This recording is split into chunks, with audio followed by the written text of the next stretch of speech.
Think and Grow Rich, teaching for the first time the famous Andrew Carnegie formula for money-making, based upon the 13 proven steps to riches. Organized through 25 years of research in collaboration with more than 500 distinguished men of great wealth, who proved by their own achievements that this philosophy is practical, by Napoleon Hill, author of The Law of Success Philosophy, published by the Ralston Society, 1938, Meridian, Connecticut. Copyright 1937 by Napoleon Hill. All rights reserved. Tributes to the author from great American leaders. Think and Grow Rich was 25 years in the making. It is Napoleon Hill's newest book based upon his famous Law of Success philosophy. His work and writings have been praised by great leaders in finance, education, politics, government. Supreme Court of the United States, Washington, D.C. Dear Mr. Hill, I have now had an opportunity to finish reading your Law of Success textbooks, and I wish to express my appreciation of the splendid work you have done in the organization of this philosophy. It would be helpful if every politician in the country would assimilate and apply the 17 principles upon which your lessons are based. It contains some very fine material which every leader in every walk of life should understand. I am happy to have had the privilege of rendering you some slight measure of help in the organization of this splendid course of common-sense philosophy. Sincerely yours, Howard Taft, former President and former Chief Justice of the United States. King of the 5 and 10 cent stores. By applying many of the 17 fundamentals of the Law of Success philosophy, we have built a great chain of successful stores. I presume it would be no exaggeration of fact if I said that the Woolworth Building might properly be called a monument to the soundness of these principles. F. W. Woolworth. A great steamship magnate. I feel greatly indebted for the privilege of reading your Law of Success. If I had had this philosophy 50 years ago, I suppose I could have accomplished all that I have done in less than half the time. I sincerely hope the world will discover and reward you. Robert Dollar. Famous American labor leader. Mastery of the Law of Success philosophy is the equivalent of an insurance policy against failure. Samuel Gompers. A former President of the United States. May I not congratulate you on your persistence? Any man who devotes that much time must of necessity make discoveries of great value to others. I am deeply impressed by your interpretation of the mastermind principles which you have so clearly described. Woodrow Wilson. A Merchant Prince. I know that your 17 fundamentals of success are sound because I have been applying them in my business for more than 30 years. John Wanamaker. World's largest maker of cameras. I know that you are doing a world of good with your Law of Success. I would not care to set a monetary value on this training because it brings to the student qualities which cannot be measured by money alone. George Eastman. A nationally known business chief. Whatever success I may have attained, I owe entirely to the application of your 17 fundamental principles of the Law of Success. I believe I have the honor of being your first student. W. M. Wrigley, Jr. Author's Preface. In every chapter of this book, mention has been made of the money-making secret which has made fortunes for more than 500 exceedingly wealthy men, whom I have carefully analyzed over a long period of years. The secret was brought to my attention by Andrew Carnegie more than a quarter of a century ago. The canny, lovable old Scotsman carelessly tossed it into my mind when I was but a boy. Then he sat back in his chair with a merry twinkle in his eyes and watched carefully to see if I had brains enough to understand the full significance of what he had said to me. When he saw that I had grasped the idea, he asked if I would be willing to spend 20 years or more preparing myself to take it to the world, to men and women who, without the secret, might go through life as failures. I said I would, and with Mr. Carnegie's cooperation, I have kept my promise. This book contains the secret, after having been put to a practical test by thousands of people in almost every walk of life. It was Mr. Carnegie's idea that the magic formula, which gave him a stupendous fortune, ought to be placed within reach of people who do not have time to investigate how men make money, and it was his hope that I might test and demonstrate the soundness of the formula through the experience of men and women in every calling. He believed the formula should be taught in all public schools and colleges, and expressed the opinion that if it were properly taught it would so revolutionize the entire educational system that the time spent in school could be reduced to less than half.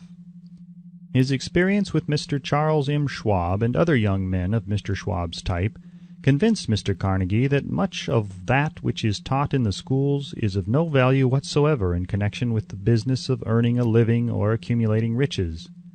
He had arrived at this decision because he had taken into his business one young man after another, many of them with but little schooling, and by coaching them in the use of this formula, developed in them rare leadership.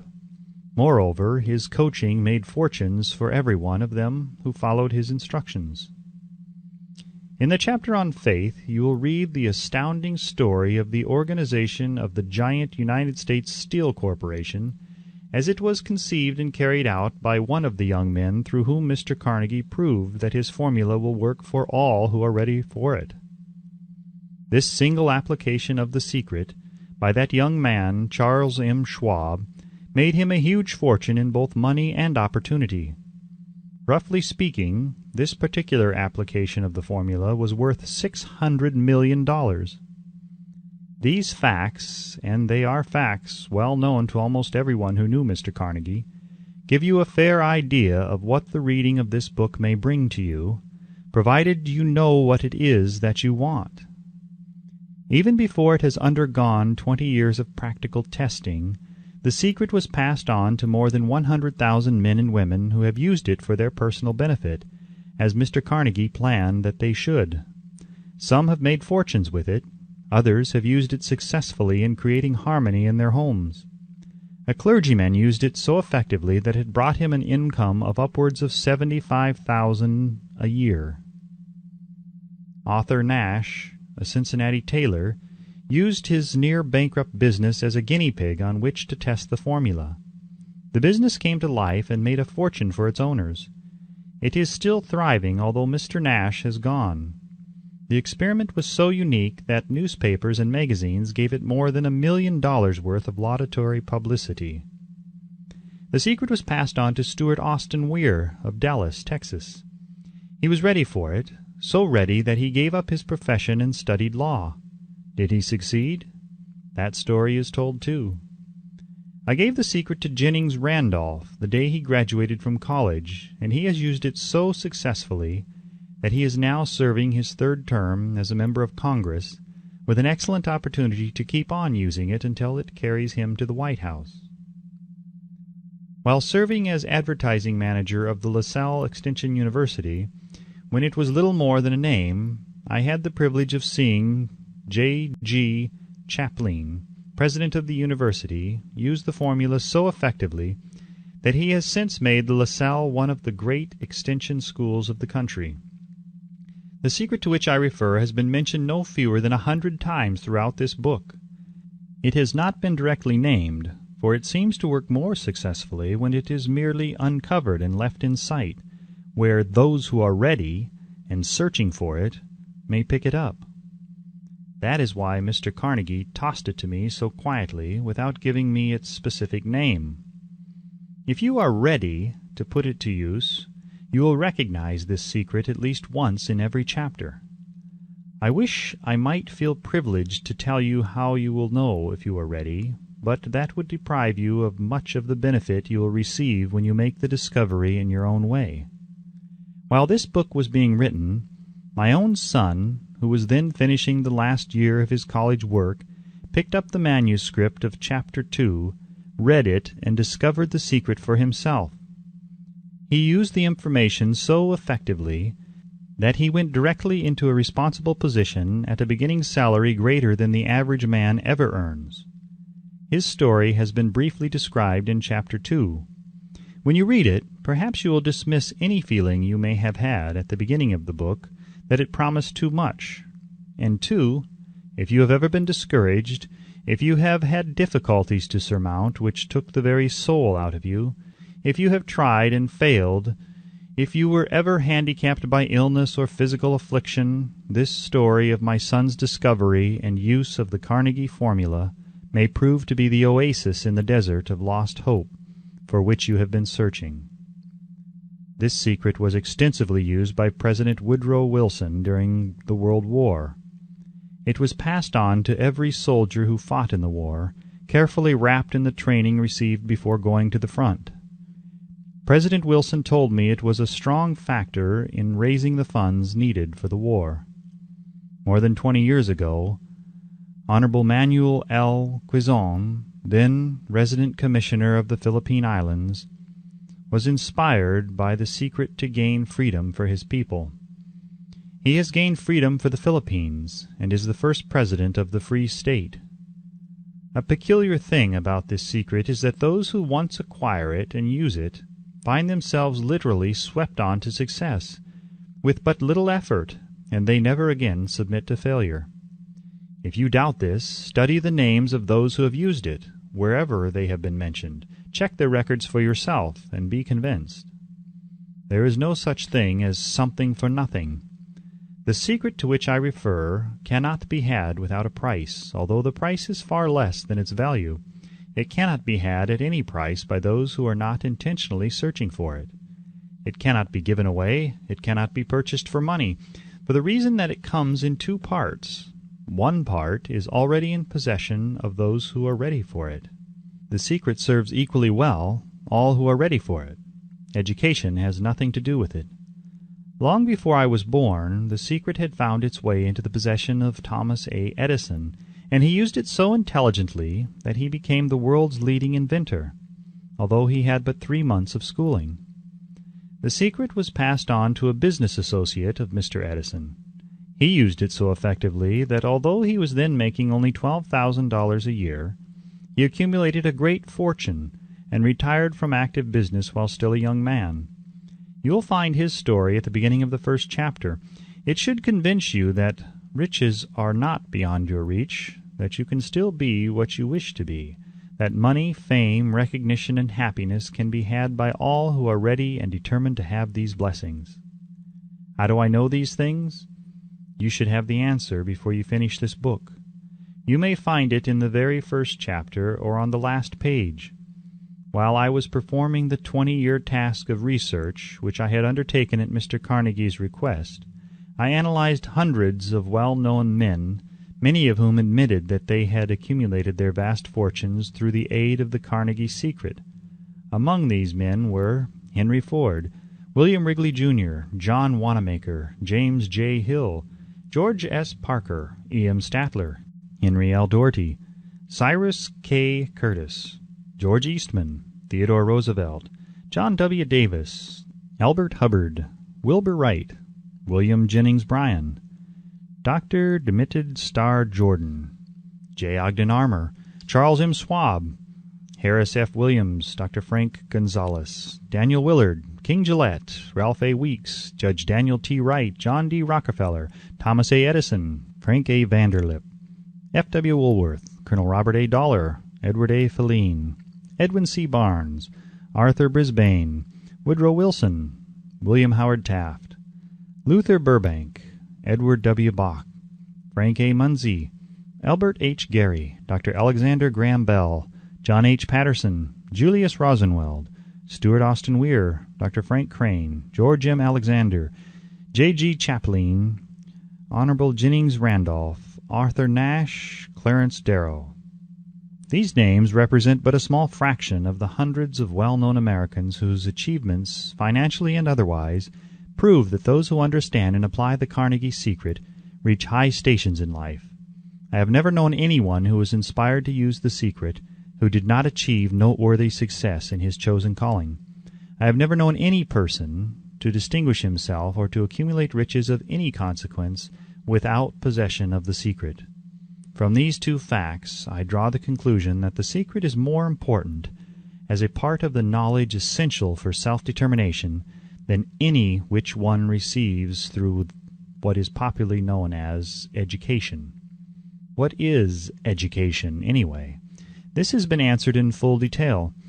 As far as schooling is concerned, many of these men had very little. John Wanamaker once told me that what little schooling he had, he acquired in very much the same manner as a modern locomotive takes on water, by scooping it up as it runs. Henry Ford never reached high school, let alone college. I am not attempting to minimize the value of schooling, but I am trying to express my earnest belief that those who master and apply the secret will reach high stations, accumulate riches, and bargain with life on their own terms, even if their schooling has been meager.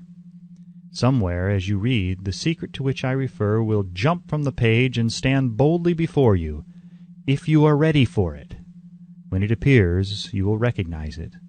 Whether you receive the sign in the first or the last chapter, stop for a moment when it presents itself, and turn down a glass, for that occasion will mark the most important turning point of your life. We pass now to Chapter 1, and to the story of my very dear friend who has generously acknowledged having seen the mystic sign, and whose business achievements are evidence enough that he turned down a glass. As you read his story and the others, remember that they deal with the important problems of life such as all men experience. The problems arising from one's endeavor to earn a living, to find hope, courage, contentment, and peace of mind, to accumulate riches, and to enjoy freedom of body and spirit. Remember, too, as you go through the book, that it deals with facts and not with fiction, its purpose being to convey a great universal truth through which all who are ready may learn, not only what to do, but also how to do it, and receive as well the needed stimulus to make a start. As a final word of preparation, before you begin the first chapter, may I offer one brief suggestion which may provide a clue by which the Carnegie secret may be recognized. It is this: all achievement, all earned riches have their beginning in an idea. If you are ready for the secret, you already possess one half of it. Therefore, you will readily recognize the other half the moment it reaches your mind. The Author. Chapter 1. Introduction. The Man Who Thought His Way into Partnership with Thomas A. Edison. Truly, thoughts are things, and powerful things at that, when they are mixed with definiteness of purpose, persistence, and a burning desire for their translation into riches or other material objects. A little more than 30 years ago, Edwin C. Barnes discovered how true it is that men really do think and grow rich. His discovery did not come about at one sitting. It came little by little, beginning with a burning desire to become a business associate of the great Edison. One of the chief characteristics of Barnes' desire was that it was definite.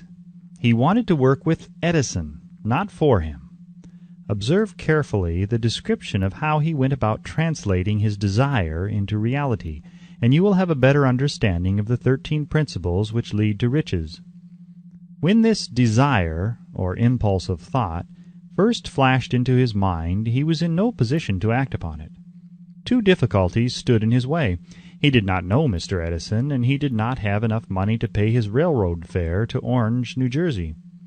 These difficulties were sufficient to have discouraged the majority of men from making any attempt to carry out the desire. But this was no ordinary desire. He was so determined to find a way to carry out his desire that he finally decided to travel by blind baggage rather than be defeated. To the uninitiated, this means that he went to East Orange on a freight train. He presented himself at Mr. Edison's laboratory and announced he had come to go into business with the inventor. In speaking of the first meeting between Barnes and Edison years later, Mr. Edison said, "He stood there before me, looking like an ordinary tramp, but there was something in the expression of his face which conveyed the impression that he was determined to get what he had come after. I had learned from years of experience with men that when a man really desires a thing so deeply that he is willing to stake his entire future on a single turn of the wheel in order to get it, he is sure to win. I gave him the opportunity he asked for, because I saw he had made up his mind to stand by until he succeeded. Subsequent events proved that no mistake was made."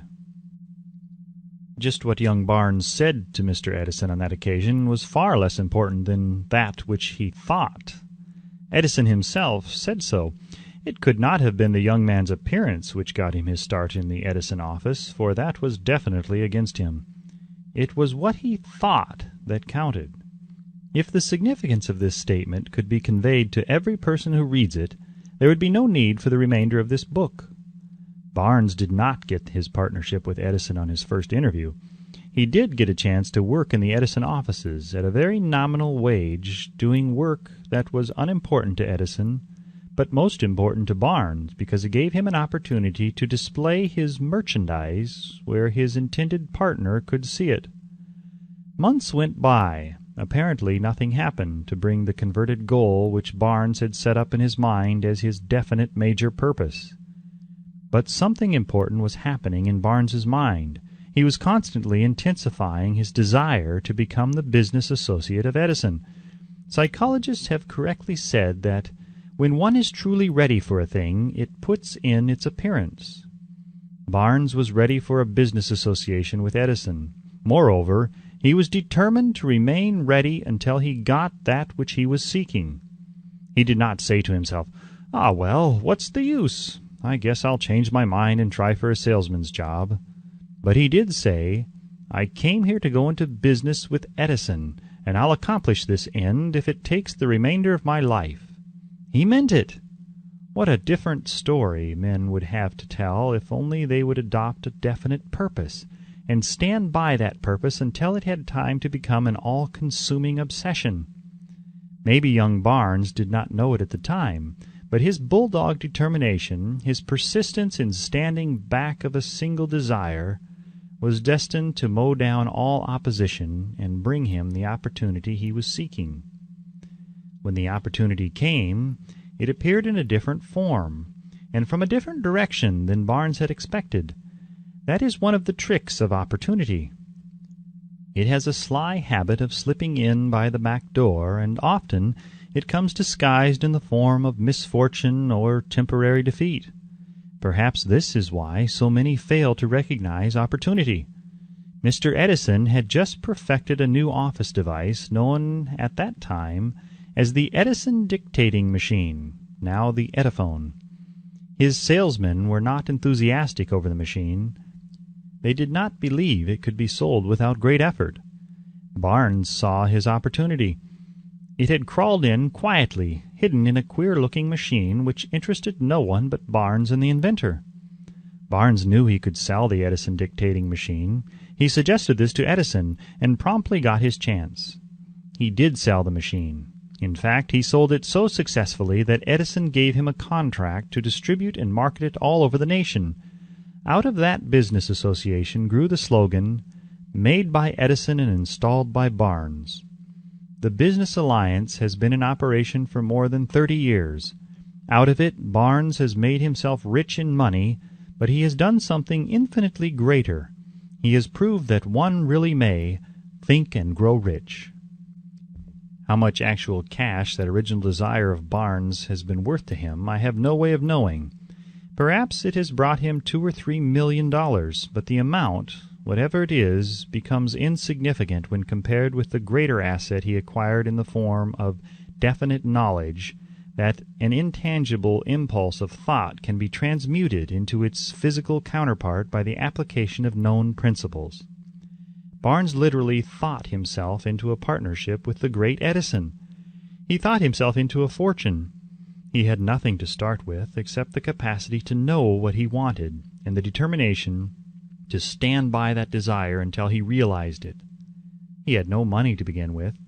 He had but little education. He had no influence, but he did have initiative, faith, and the will to win. With these intangible forces, he made himself #1 man with the greatest inventor who ever lived.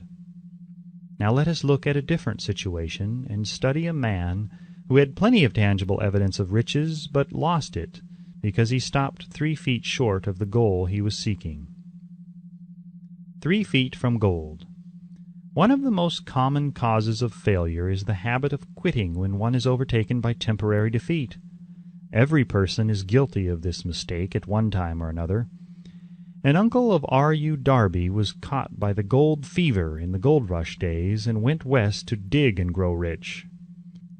He had never heard that more gold has been mined from the brains of men than has ever been taken from the earth. He staked a claim and went to work with pick and shovel. The going was hard, but his lust for gold was definite. After weeks of labor, he was rewarded by the discovery of the shining ore. He needed machinery to bring the ore to the surface. Quietly, he covered up the mine, retraced his footsteps to his home in Williamsburg, Maryland, told his relatives and a few neighbors of the strike. They got together money for the needed machinery, had it shipped. The uncle and Darby went back to work the mine. The first car of ore was mined and shipped to a smelter. The returns proved they had one of the richest mines in Colorado. A few more cars of that ore would clear the debts. Then would come the big killing and profits. Down went the drills, up went the hopes of Darby and uncle. Then something happened. The vein of gold ore disappeared. They had come to the end of the rainbow, and the pot of gold was no longer there. They drilled on, desperately trying to pick up the vein again, all to no avail. Finally, they decided to quit. They sold the machinery to a junk man for a few $100s and took the train back home. Some junk men are dumb, but not this one. He called in a mining engineer to look at the mine and do a little calculating. The engineer advised that the project had failed because the owners were not familiar with fault lines. His calculations showed that the vein would be found just 3 feet from where the Darbys had stopped drilling. That is exactly where it was found. The junk man took millions of dollars in ore from the mine because he knew enough to seek expert counsel before giving up. Most of the money which went into the machinery was procured through the efforts of R.U. Darby, who was then a very young man. The money came from his relatives and neighbors because of their faith in him. He paid back every dollar of it, although he was years in doing so. Long afterward, Mr. Darby recouped his loss many times over when he made the discovery that desire can be transmuted into gold. The discovery came after he went into the business of selling life insurance. Remembering that he had lost a huge fortune because he stopped 3 feet from gold, Darby profited by the experience in his chosen work by the simple method of saying to himself, "I stopped 3 feet from gold, but I will never stop because men say no when I ask them to buy insurance." Darby is one of a small group of fewer than 50 men who sell more than $1 million in life insurance annually. He owes his stickability to the lesson he learned from his quitability in the gold mining business. Before success comes in any man's life, he is sure to meet with much temporary defeat, and perhaps some failure. When defeat overtakes a man, the easiest and most logical thing to do is to quit. That is exactly what the majority of men do. More than 500 of the most successful men this country has ever known told the author their greatest success came just one step beyond the point at which defeat had overtaken them. Failure is a trickster with a keen sense of irony and cunning. It takes great delight in tripping one when success is almost within reach. A 50-cent lesson in persistence. Shortly after Mr. Darby received his degree from the University of Hard Knocks and had decided to profit by his experience in the gold mining business, he had the good fortune to be present on an occasion that proved to him that no does not necessarily mean no. One afternoon he was helping his uncle grind wheat in an old-fashioned mill. The uncle operated a large farm on which a number of colored sharecrop farmers lived. Quietly the door was opened and a small colored child, the doctor of a tenant, walked in and took her place near the door. The uncle looked up, saw the child, and barked at her roughly. "What do you want?" Meekly the child replied, "My mammy say send her 50 cents. "I'll not do it," the uncle retorted. "Now run on home." "Yassa," the child replied, but she did not move. The uncle went ahead with his work, so busily engaged that he did not pay enough attention to the child to observe that she did not leave. When he looked up and saw her still standing there, he yelled at her, "I told you to go on home. Now go or I'll take a switch to you." The little girl said, "Yassa," but she did not budge an inch. The uncle dropped a sack of grain he was about to pour into the mill hopper, picked up a barrel stave, and started toward the child with an expression on his face that indicated trouble. Darby held his breath. He was certain he was about to witness a murder. He knew his uncle had a fierce temper. He knew that the colored children were not supposed to defy white people in that part of the country. When the uncle reached the spot where the child was standing, she quickly stepped forward, one step, looked up into his eyes, and screamed at the top of her shrill voice, "My mammy's got to have that 50 cents!" The uncle stopped, looked at her for a minute, then slowly laid the barrel stave on the floor, put his hand in his pocket, took out $50, and gave it to her. The child took the money and slowly backed toward the door, never taking her eyes off the man whom she had just conquered. After she had gone, the uncle sat down on a box and looked out the window into space for more than 10 minutes. He was pondering with awe over the whipping he had just taken. Mr. Darby, too, was doing some thinking. That was the first time in all his experience that he had seen a colored child deliberately master an adult white person. How did she do it? What happened to his uncle that caused him to lose his fierceness and become as docile as a lamb? What strange power did this child use that made her master over her superior? These and other similar questions flashed into Darby's mind, but he did not find the answer until years later when he told me the story. Strangely, the story of this unusual experience was told to the author in the old mill on the very spot where the uncle took his whipping. Strangely, too, I had devoted nearly a quarter of a century to the study of the power which enabled an ignorant, illiterate colored child to conquer an intelligent man. As we stood there in that musty old mill, Mr. Darby repeated the story of the unusual conquest, and finished by asking, "What can you make of it? What strange power did that child use that so completely whipped my uncle?" The answer to his question will be found in the principles described in this book. The answer is full and complete. It contains details and instructions sufficient to enable anyone to understand and apply the same force which the little child accidentally stumbled upon. Keep your mind alert, and you will observe exactly what strange power came to the rescue of the child. You will catch a glimpse of this power in the next chapter. Somewhere in the book you will find an idea that will quicken your receptive powers and place at your command, for your own benefit, this same irresistible power. The awareness of this power may come to you in the first chapter, or it may flash into your mind in some subsequent chapter. It may come in the form of a single idea, or it may come in the nature of a plan or a purpose. Again, it may cause you to go back into your past experiences of failure or defeat, and bring to the surface some lesson by which you can regain all that you lost through defeat. After I had described to Mr. Darby the power unwittingly used by the little colored child, he quickly retraced his 30 years of experience as a life insurance salesman and frankly acknowledged that his success in that field was due in no small degree to the lesson he had learned from the child. Mr. Darby pointed out, every time a prospect tried to bow me out without buying, I saw that child standing there in the old mill, her big eyes glaring in defiance, and I said to myself, "I've got to make this sale." The better portion of all sales I have made were made after people had said no. He recalled, too, his mistake in having stopped only 3 feet from gold. But, he said, that experience was a blessing in disguise. It taught me to keep on keeping on, no matter how hard the going may be, a lesson I needed to learn before I could succeed in anything. This story of Mr. Darby and his uncle, the colored child, and the gold mine doubtless will be read by hundreds of men who make their living by selling life insurance, and to all of these the author wishes to offer the suggestion that Darby owes to these 2 experiences in his ability to sell more than $1 million of life insurance every year. Life is strange and often imponderable.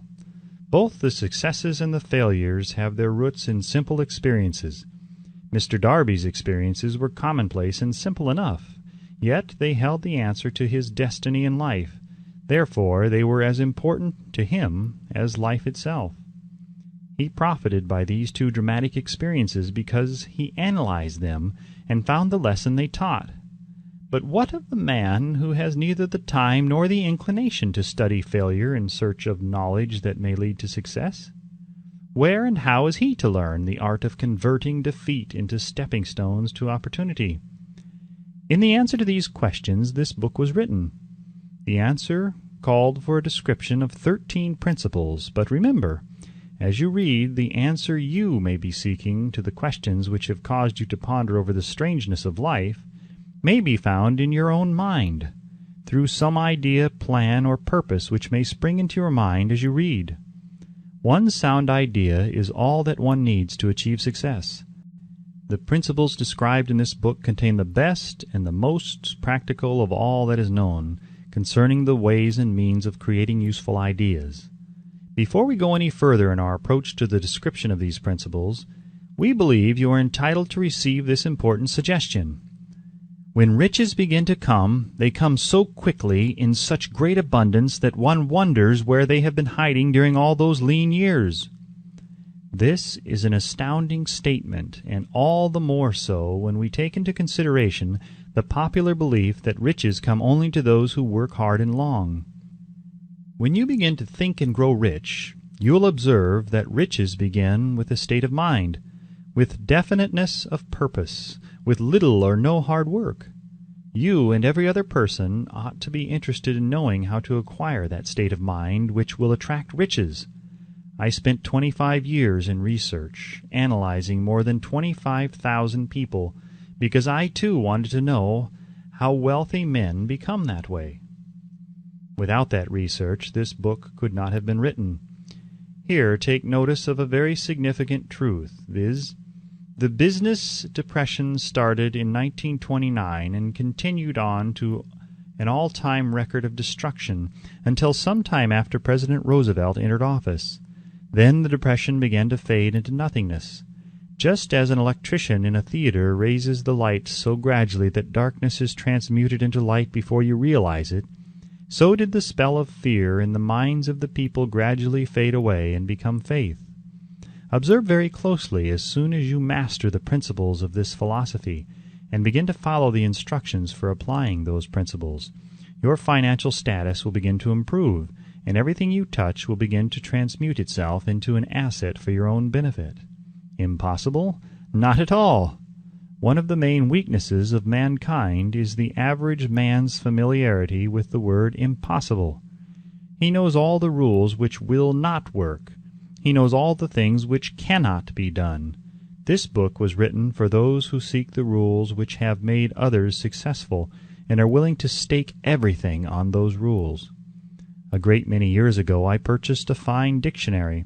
The first thing I did with it was to turn to the word impossible and neatly clip it out of the book. That would not be an unwise thing for you to do. Success comes to those who become success-conscious. Failure comes to those who indifferently allow themselves to become failure-conscious. The object of this book is to help all who seek it to learn the art of changing their minds from failure-consciousness to success-consciousness.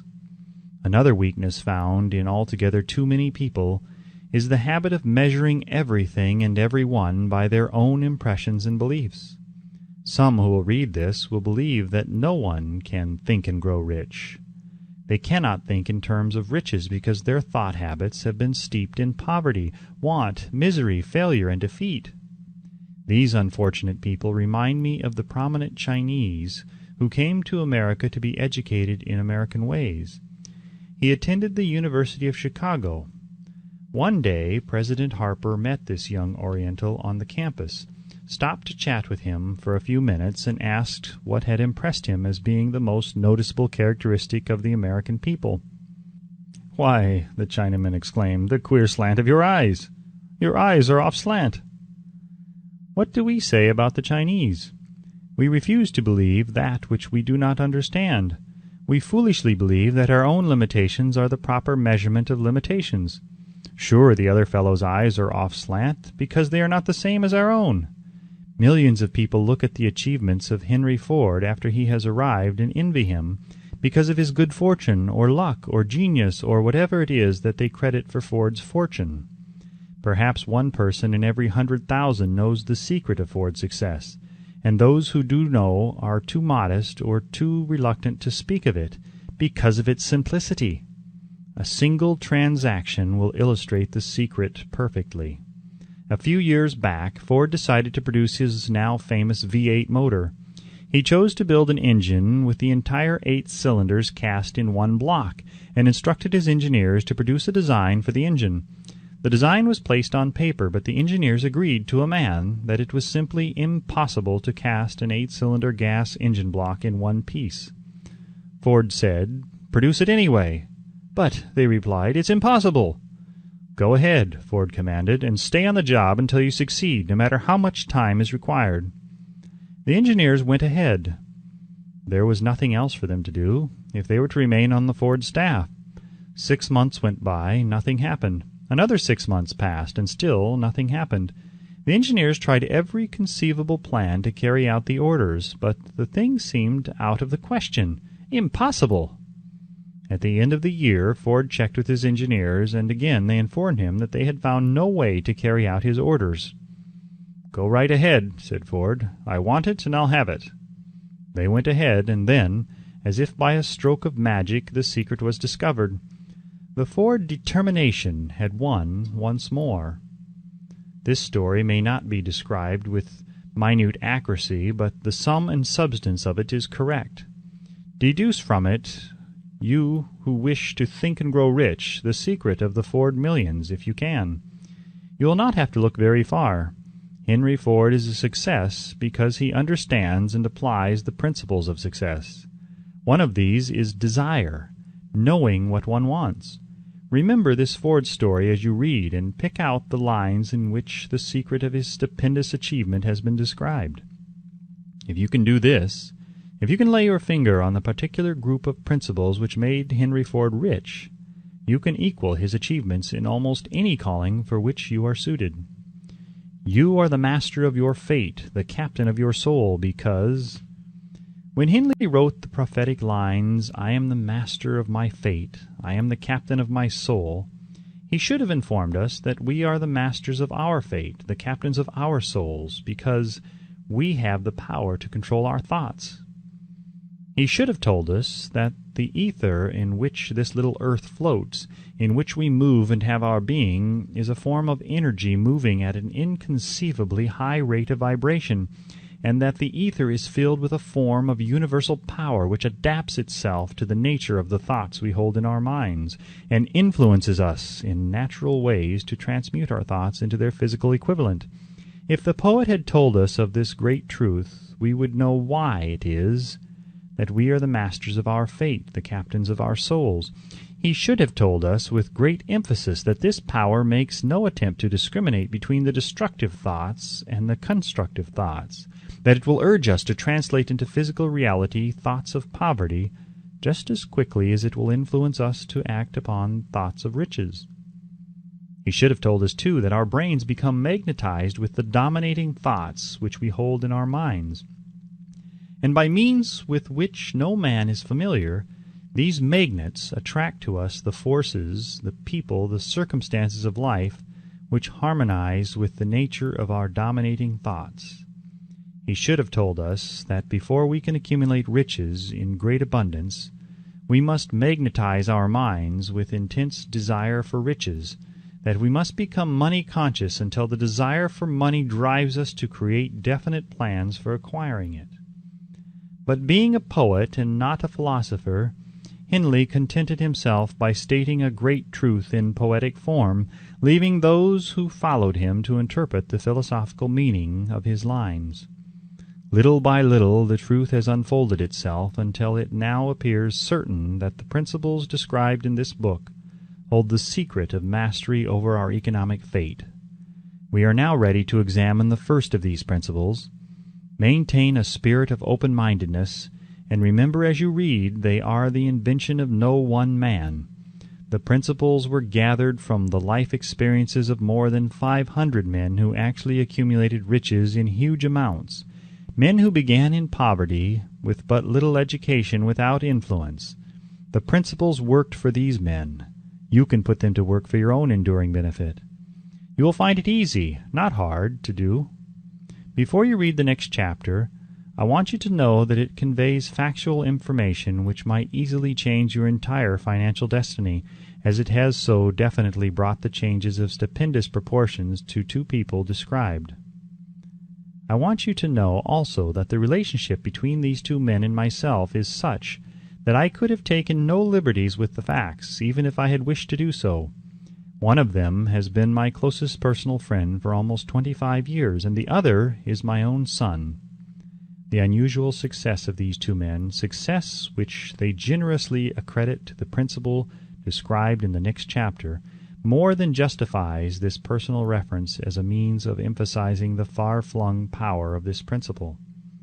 Almost 15 years ago, I delivered the commencement address at Salem College, Salem, West Virginia. I emphasized the principle described in the next chapter with so much intensity that one of the members of the graduating class definitely appropriated it and made it a part of his own philosophy. The young man is now a member of Congress and an important factor in the present administration. Just before this book went to the publisher, he wrote me a letter in which he so clearly stated his opinion of the principle outlined in the next chapter that I have chosen to publish his letter as an introduction to that chapter. It gives you an idea of the rewards to come. My dear Napoleon, my service as a member of Congress having given me an insight into the problems of men and women, I am writing to offer a suggestion which may become helpful to thousands of worthy people.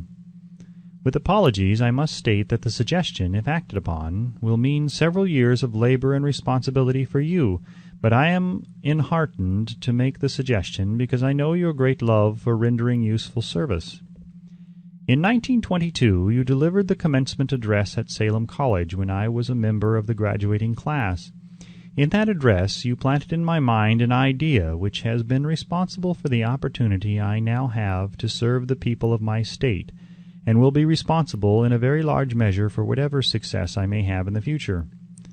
The suggestion I have in mind is that you put into a book the sum and substance of the address you delivered at Salem College, and in that way give the people of America an opportunity to profit by your many years of experience and association with the men who, by their greatness, have made America the richest nation on earth. I recall, as though it were yesterday, the marvelous description you gave of the method by which Henry Ford, with but little schooling, without a dollar, with no influential friends, rose to great heights. I made up my mind then, even before you had finished your speech, that I would make a place for myself, no matter how many difficulties I had to surmount.